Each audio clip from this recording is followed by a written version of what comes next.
बेईमानी एक आवश्यक विषय वाणिपीडिया से ईमानदारी सबसे अच्छी नीति है। ये कहावत बिल्कुल सटीक है। जब कोई व्यक्ति अपने व्यवहार में ईमानदार होता है तो वह आमतौर पर अंदर से अच्छा महसूस करता है, जिससे वह संतुष्ट रहता है। हालांकि बेईमानी बिल्कुल विपरीत परिणाम उत्पन्न करती है, जिससे व्यक्ति असुरक्षित महसूस करता है। आज की दुनिया में दुर्भाग्य से भौतिक प्रगति के लिए बेईमानी को प्रोत्साहित किया जाता है, खासकर व्यावसायिक प्रथाओं में।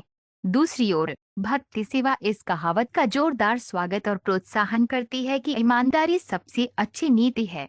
ऐसा इसलिए है क्योंकि बेईमानी अशुद्धता का कारण बनती है, और जब कोई अशुद्ध होता है तो वह भक्ति में प्रगति नहीं कर पाता है, जिससे वह भौतिक संसार में मीलों पीछे रह जाता है। श्रील प्रभुपाद की पुस्तकें, व्याख्यान, वार्तालाप और पत्र इस आवश्यक विषय की व्यापक प्रस्तुति प्रदान करते हैं, जैसा कि वाणी कोट्स बेईमानी श्रेणी में देखा जाता है। उनकी पुस्तकों का एक परिचय निम्नलिखित 8 उद्धरणों में दिया गया है। श्रील प्रभुपाद की पुस्तकों से उद्धरण अन्य युगों में सत्ययुग, त्रेतायुग और द्वापर युग में सामान्य जनता इतनी अपमानित नहीं थी और सरकार का मुखिया कभी नहीं चुना जाता था। राजा सर्वोच्च कार्यकारी व्यक्तित्व था, और यदि वे किसी मंत्री को चोरों और बदमाशों की तरह चोरी करते हुए पकड़ लेता था तो वह तुरंत उन्हें मार डालता था या सेवा से बर्खास्त कर देता था। जैसे चोरों और बदमाशों को मारना राजा का कर्तव्य था, वैसे ही सरकारी सेवा में बेईमान मंत्रियों को तुरंत मारना उसका कर्तव्य था। ऐसी कड़ी निगरानी से राजा बहुत अच्छी तरह से शासन चला सकता था और नागरिक ऐसे राजा को पाकर प्रसन्न होते थे। श्रीमद्भागवत 4.14 17 गंदगी, बेईमानी, चोरी, अविश्वास, व्यर्थ झगड़ा, वासना, क्रोध और लालसा वर्णाश्रम व्यवस्था के बाहर सबसे निचले स्थान पर रहने वालों का स्वभाव है। श्रीमद्भागवत 11.17 20 राजा धृतराष्ट्र अपने बेईमान पुत्रों को पोषित करने की अपवित्र इच्छाओं के प्रभाव में अंधे हो गए, और इस प्रकार उन्होंने अपने पिताहीन भतीजों पांडवों को जलाने के लिए लाख के घर में आग लगा दी। धृतराष्ट्र जन्म से अंधे थे, लेकिन अपने बेईमान बेटों का समर्थन करने के लिए अधर्मी गतिविधियों को करने में उनका अंधापन उनकी शारीरिक दृष्टि की कमी से भी बड़ा अंधापन था।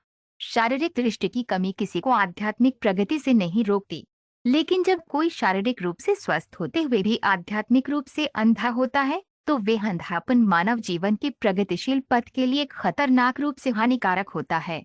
श्रीमद्भागवत 3.1-6 राज्य के कायर और नपुंसक कार्यकारी प्रमुखों के कारण बेईमान बदमाश पनपते हैं, लेकिन जब कार्यकारी प्रमुख राज्य के किसी भी हिस्से में सभी प्रकार के बेईमान बदमाशों पर अंकुश लगाने के लिए पर्याप्त मजबूत हों तो निश्चित रूप से वे पनप नहीं सकते। जब बदमाशों को अनुकरणीय तरीके से दंडित किया जाता है तो सभी अच्छे भाग्य अपने आप आ जाते हैं।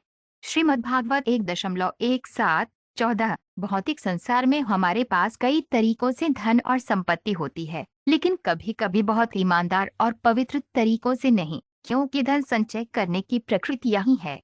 इसलिए वैदिक आदेश के अनुसार व्यक्ति को ब्राह्मणों को गाय और सोना दान में देकर ऐसे धन को शुद्ध करना चाहिए।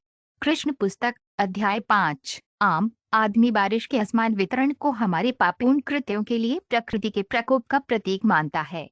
इसमें सच्चाई है। इस प्रकार राज्य द्वारा जुटाए गए करों का समान वितरण करने के लिए नागरिकों को ईमानदारी से ईमानदार और सदाचारी होने की आवश्यकता है।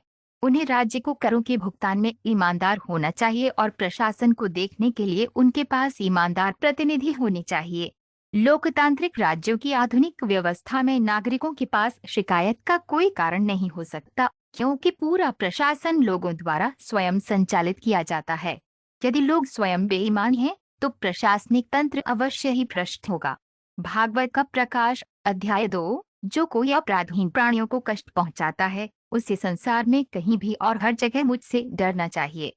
बेईमान बदमाशों पर अंकुश लगाने से अपराधी को स्वयं ही लाभ होता है। श्रीमद्भागवत 1.17-14 दक्ष का ये कथन कि भगवान शिव ने एक ईमानदार व्यक्ति होने का दिखावा किया का अर्थ है कि शिव बेईमान थे, क्योंकि दक्ष के दामाद का पद स्वीकार करने के बावजूद उन्होंने दक्ष का सम्मान नहीं किया। श्रीमद्भागवत 4.2-11